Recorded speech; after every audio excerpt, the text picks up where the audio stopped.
And I was looking at all the players that Philadelphia had taken, and this is one of the things that I think is so attractive about the NFL. And for our radio audience, this is a lot of numbers, but for the TV audience, they just don't miss on their top picks. And I said this a couple years ago. Everybody said, oh, the Rams are in a rebuild, and they had back-to-back defensive drafts. They did not miss on any pick. Their safeties, their corners, their rush ends, their D tackle, everything worked. And that's what I love about the NFL is it's not about money. It's not about prestige. I can argue the two worst run teams in the league, 3 could be a Chicago team and 2 New York teams. The best team in New York is the one up in small market Buffalo. Right? The best Midwestern team is not Chicago. It's little old Green Bay. And that is, I think, really endearing and connectable and relatable to NFL fans. But so, you know, when you talk about Philadelphia, I don't know if Nick Sirianni's a great coach. I know the last 3 years he's had a ridiculous roster. Just absolutely ridiculous roster. So if you go look at the foreseeable future, because they hit on so many draft picks, one of the easiest predictions in the NFL next year is Philadelphia is going to be a playoff team, even more than Kansas City. I think Buffalo is a lock. And this year, I think I got 6 of the 8 divisions right, I think. Pretty safe bet. Buffalo's going to win that division. Kansas City and the Chargers will both be playoff teams. Baltimore will be a playoff team.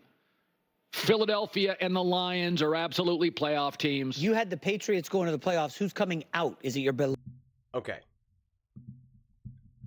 I got an issue here. And depending on how well this video does, I might have to repeat this. So I apologize if I do, because I have some really big Philadelphia Eagles comments that I want to make here. And I just want to make sure that it reaches the right people. And, you know, this is YouTube. Not all videos pop. But I was thinking about this. I'm making this video, no exaggeration, 1:35 in the morning. And I'm furious. I really am. I really, really am. Because this is pretty ridiculous. I've obviously been making content, you know, all week and stuff like that. But, you know, I did not sleep. The Super Bowl happened, and then I did not sleep into Monday, and I still made all this content, and then I knew, like, I'm going to crash. And I made sure that I made some videos to post on Tuesday, and I just knew, like, dude, it's okay. Like, Tuesday's going to be a slow day. You're not going to be able to catch up with all of the content. You're just going to be a little bit behind. You have to accept it, you know. You have to accept it. You're human. And so now it's, you know, nighttime, and now I'm kind of going back, and I'm looking at all these shows. And there is such an insane lack of Philadelphia Eagles content. And it's absolutely wild at this point. It's absolutely wild. There's still so many more Kansas City Chiefs. I watched, you know, all of First Things First too. And it wasn't until the final, like, 5 minutes of the first hour going into commercial break that they quickly were like, you know, they took a little soundbite of Saquon Barkley being like, hey, we're building a dynasty, you know, why can't we build a dynasty? And they just like quickly were like, oh, that's kind of crazy. It's too soon for that. And then they moved on. And then there was nothing else about the Philadelphia Eagles. Nothing else. They opened the show with Luka and LeBron. Okay? 2 days, really kind of a day after in terms of like the content, because the Super Bowl is Sunday night and then you have Monday. So really like the next day after of like the actual like Super Bowl breakdowns. No Philadelphia Eagles. No follow-up. They don't even open the show.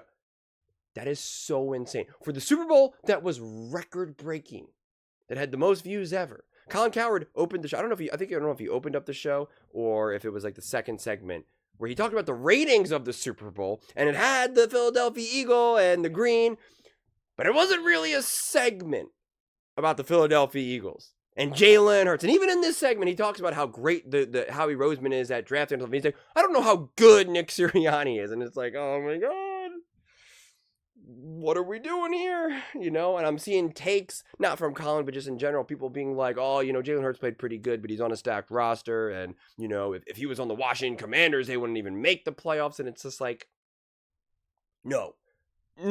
You know, it just always makes me think of, you know, I used this before, but something about Mary, when they pick up the hitchhiker and he's like 8-minute abs. And he's like, oh, that was good unless, you know, someone invents 7-minute abs. And he's just like, no. And like that's what I've been feeling right now. I'm just like what are we talking about? Like, what are we talking about? You know, everyone was talking about, oh, is Patrick Mahomes' legacy tarnished? Is the dynasty over? This, that. They're having all these conversations about Mahomes and the Kansas City Chiefs and Andy Reid. He even interviewed Nick Wright. No talk about the Philadelphia Eagles. None. They talked about Luka. They talked about the Warriors. They talked about LeBron. They talked about, of course, the Kansas City Chiefs.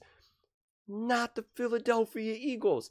The Philadelphia Eagles just won the Super Bowl. They had one of the most amazing performances in Super Bowl history against the quarterback, the franchise, and the coaching staff that people said were legendary. So the Philadelphia Eagles had a literal legendary performance against a legendary team, and we're not going to continue to talk about it? What are we doing here? What are we doing here? This is insanity. We know if the Kansas City Chiefs won this Super Bowl, it would be nothing but Kansas City Chiefs material. How do we know that? Because they lost and it's still nothing but Kansas City Chiefs content. It doesn't even make sense. The Philadelphia Eagles have a larger fan base. The Philadelphia Eagles won the Super Bowl. The Philadelphia Eagles are more popular than the Kansas City Chiefs. It does not make any sense. It does not make any sense. None. So I don't even understand. Colin Cowherd, earlier in the segment when he was talking about the ratings, he referred to that Super Bowl as not entertaining. And it's like, what are you talking about? The Philadelphia Eagles dominated and humiliated Patrick Mahomes and the Kansas City Chiefs. The team that they said that they were going to win was going to be just cemented as absolute living legends. And not only did the Philadelphia Eagles say, no, not today. They said, boy, you better get the heck out of not only this country, out of this world. I'm sending you to not even Mars. I'm sending you to Pluto. I don't even know if Pluto's a country, a planet right now, but you're out there. And we're like not even going to really talk about it or marinate in it. We're still just going to have conversations where we're like, well, I don't really know how good Sirianni is. And like, how good is Jalen Hurts really? It's insanity, man. It really is. It really is. How First Things First has a 2-hour show, and they talked about the Philadelphia Eagles. I'm not exaggerating. This is not an exaggeration. For 5 minutes. For 5 minutes. They had multiple separate Kansas City Chiefs segments. They talked about Luka more. They talked about the Warriors more. Even this segment as a whole, I actually cut short. Not I didn't cut it short like in terms of I started it more in the middle. Because it had that bottom thing about his Philly building the next NFL dynasty. But the first 3 minutes of the segment had nothing to do about the Philadelphia Eagles. Nothing. Absolutely nothing. It was about, well, the Los Angeles Rams and the Buffalo Bills. And I'm just like, what? I was like, what am I watching right now? I was like, is this the wrong bottom line? You know, the wrong whatever the heck it's called? I was like, what? What is happening? It's just mind-blowing. And really, I didn't even mean to go on this long rant because what I wanted to use this segment to not only talk about, you know, the idea of they building the NFL dynasty, but I also wanted to talk about how understated what Jalen Hurts and the Philadelphia Eagles did and have done. And now I'm going to say it, you know, but I'm also going to have to say it in another video because it bears to just like have it be a standalone thing. Hopefully tomorrow, or, you know, I guess today when you're watching this video, like hopefully there's more content for me to build off of and do. But I mean, who knows? I mean, I'm not going to be holding my breath, man. But what the Philadelphia Eagles did was absolutely amazing. And I really want to start with Jalen Hurts first. Because what Jalen Hurts did is actually amazing and incredible. And if his name was Patrick Mahomes, he would be praised nonstop. And it's actually deeper than people actually understand. And I really thought about it. We have the playoffs. So I'm just going to look at the playoffs alone. Okay? The dude got concussed and didn't play for games. His first game back was against a physical Green Bay Packers team who had a great defense. Jalen Hurts is going to be rusty. He's coming back from being concussed. He's a little out of rhythm with the rest of the team. And yet he played flawless. People try to act like that game was an ugly, bad game because he didn't throw for 250 yards and he played great. Watch that game. The Green Bay Packers had everyone covered. It was sticky. They couldn't get the run game going. Yet Jalen Hurts played flawless. He did not put the ball in harm's way. He was really smart. He was really strategic. He used his legs when he needed to. He picked up key downs. He made beautiful throws, scored touchdowns. Exactly what you needed. Then, the next game, in a literal blizzard, you couldn't even see. You had players like A.J. Brown be like, I wouldn't wish anyone to have to play in a game like that. You know, I wouldn't wish it against my worst enemy. I wouldn't wish it against my worst enemy. So a truly brutal game that the broadcast actually does a pretty good job of like filtering through the snow so you can actually see. But if you actually watch like any of like, you know, field level views and people that you're actually really seeing like a more authentic view, like it's brutal because they even asked one time, they asked Saquon Barkley like, oh, you know, you were smiling or something when you were running for that touchdown, and he's like, I actually couldn't see, you know, because like the snow was in my eyes. Like, so brutal game. And again, Jalen Hurts, I know he took some fumbles, or excuse me, I know he took some sacks and stuff, but took care of the ball. His number should have been even better. Devontae Smith got his head knocked off. That took away like 30 yards. A.J. Brown dropped a touchdown pass, made a beautiful throw. He played better. He was a better passer than Matthew Stafford, and that's Matthew Stafford's superpower, okay? And he rips off a touchdown run, a massive 40-plus yard touchdown run. And he runs that offense and checks in and sets up Saquon Barkley for both of his massive touchdowns, okay? So it was an absolute masterclass of managing that game and all of the other aspects beyond just, hey, I'm a quarterback and I throw really long passes and, you know, I got 4 touchdowns. Like, it was beyond just that. You know, that's what Jalen Hurts did. In a blizzard, against actually a great team. The Los Angeles Rams with Sean McVay, etc., they were a great team. The only reason why it didn't appear like that is because their team was decimated by injuries literally starting in week 1. So it took, they lost a bunch of games. They needed to get healthy. When they finally did get healthy, it took some time for them to kind of get their head on straight. Didn't matter to Jalen Hurts. You know, second game after being concussed, blizzard, he messed up his knee. He messed up his knee in the middle of that game. Clearly was hurt, lacking some mobility to the point where people were concerned what would he look like in now the NFC Championship game. Now we get to the NFC Championship game and people were concerned, hey, his knee's bad. What is he going to look like? Now when Patrick Mahomes overcame his ankle, knee, whatever it was, everybody praised him as an absolute legend. I hear a lot of Chiefs fans and people in the media say Patrick Mahomes is better on one leg than these other quarterbacks are on 2. So why does Jalen Hurts not get that credit? Because he balled out in that Washington Commanders game. He balled out. He played awesome. He played perfect. He was flawless as well. He was dynamic. He overcame his injury. I mean, his injury was like, he was uncomfortable. He was limping. Even in that game, he was wearing a brace originally that he then took off. So it was obviously enough to kind of inhibit him and be concerning.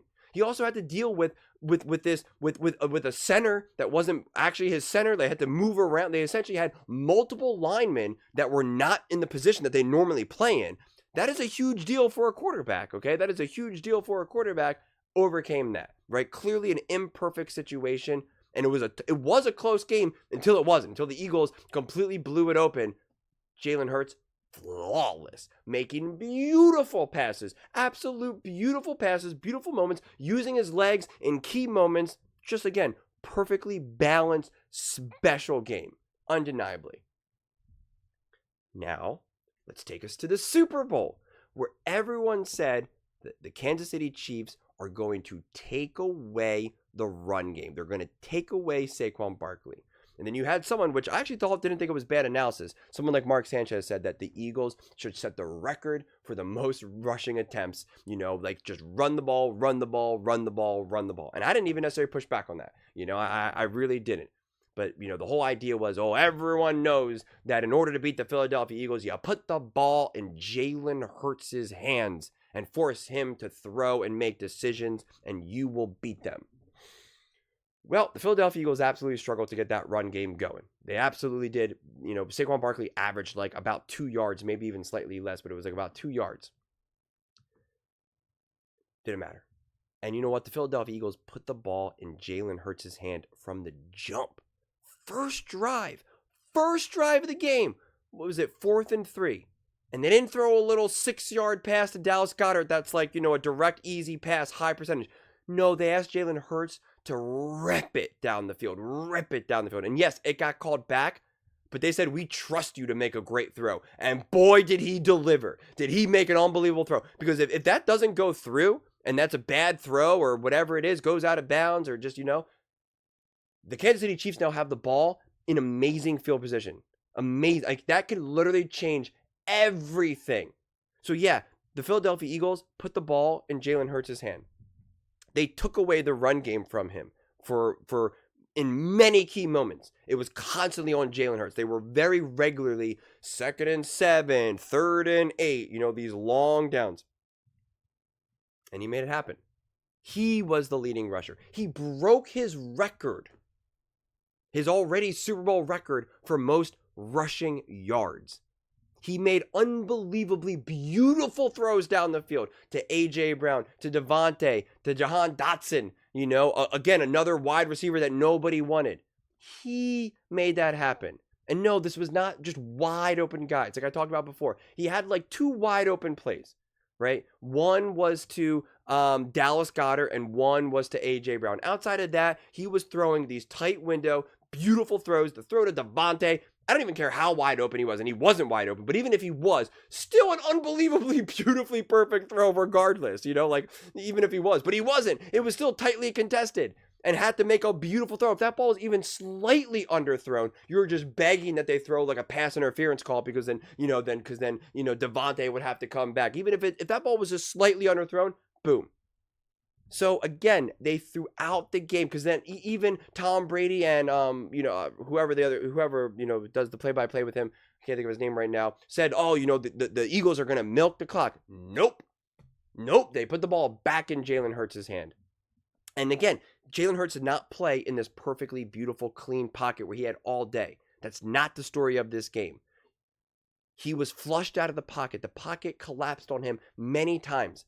He ripped off multiple 20-plus yard runs. He rips off another 10, 11-yard run for the first down, which were game-changing plays. He's flushed out of the pocket. He rolls right and throws a beautiful dime to Saquon Barkley, right? He moves within the pocket as the pocket is collapsing and throws a beautiful pass to A.J. Brown for the first down. If any of these plays don't happen, the game can change. It gives momentum back to the Kansas City Chiefs.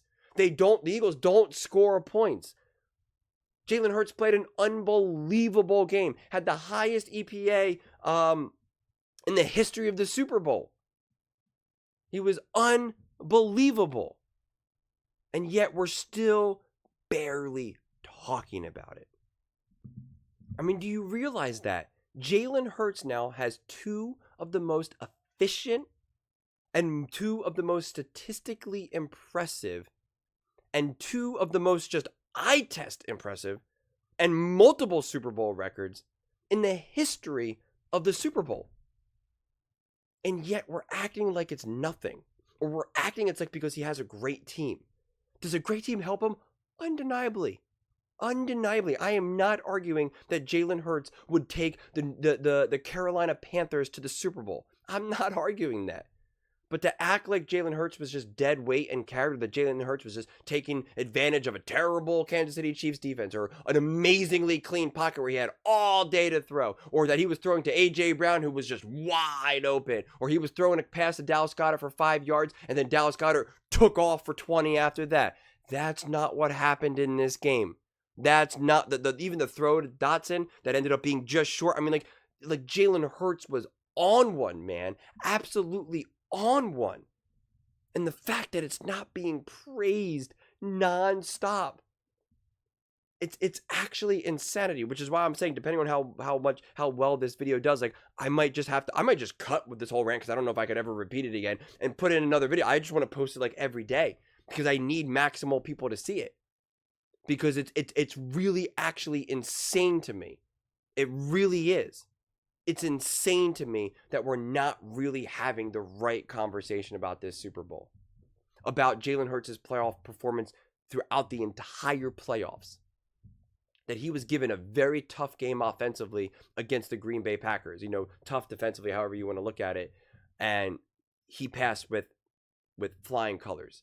Did exactly what he needed to do to win that game. Something that many quarterbacks failed to do that very weekend. That literal very weekend.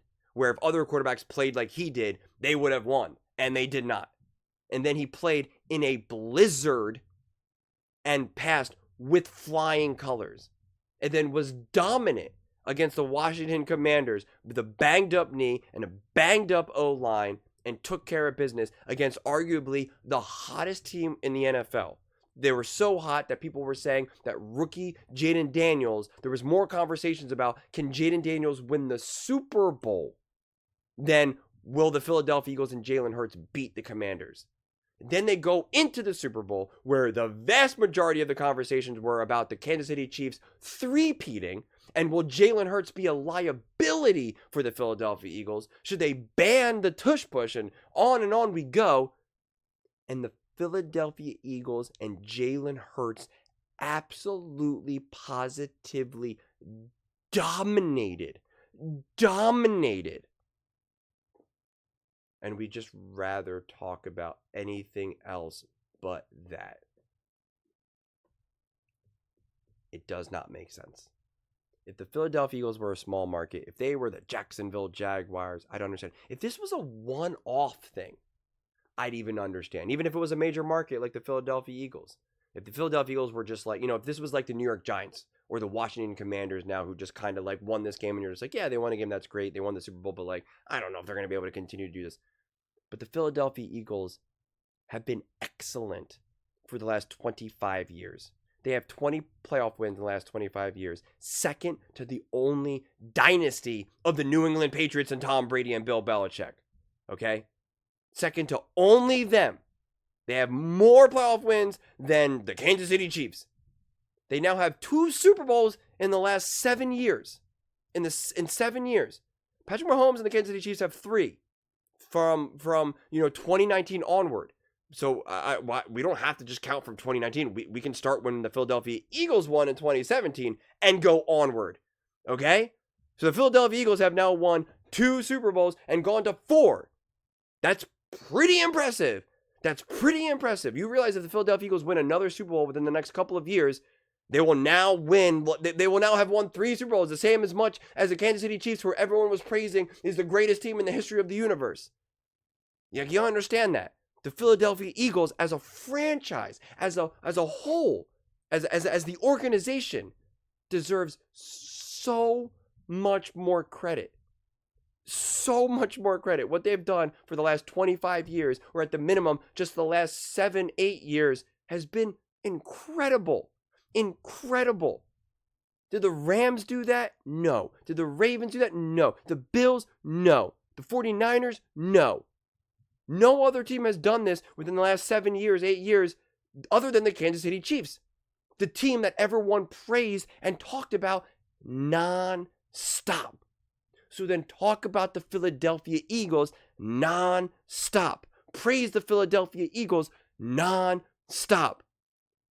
It does not make sense. And I really hope this video gets the views that it deserves. Because I think, it's just, I don't say this often. I really don't. Because, I make plenty of videos and I'm just like, I don't know what I just said. I think I just spit fire there, man. I really do. I don't think I said a wrong word that whole clip, man. And that just came because I'm just like,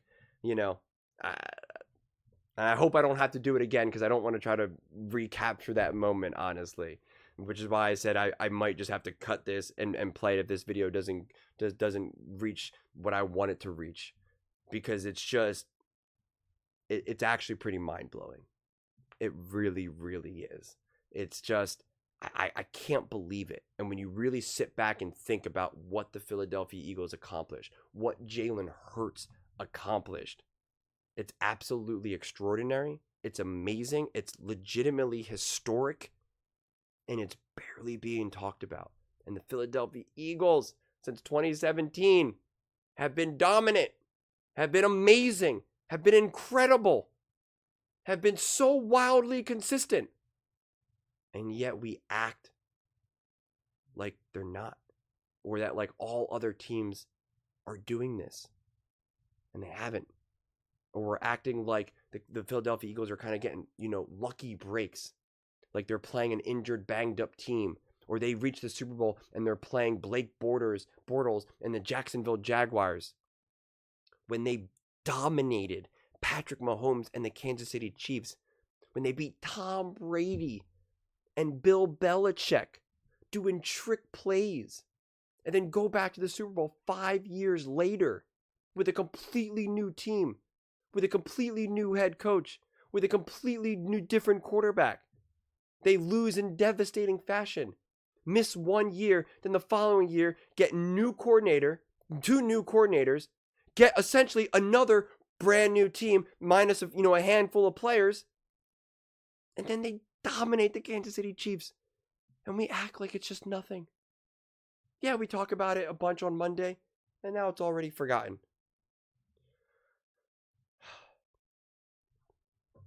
Just crazy to me, man. Just crazy to me. But that's my 2 a.m. rant for y'all. But those are just my thoughts. I'd absolutely love to hear yours. What do you guys all think? I can't even, what do you all think about the lack of the conversation around this Super Bowl and around the greatness of the Philadelphia Eagles, around the greatness of Jalen Hurts? And just any of your thoughts, about anything that I just went on my long rant for.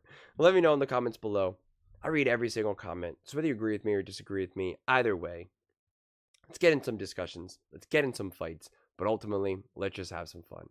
And please do consider subscribing. We are building an amazing community here, and I'd absolutely love to see you part of it. I want to build something that we all genuinely feel connected to.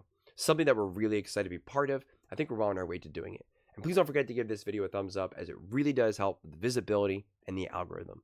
Thank you so much. See you next time.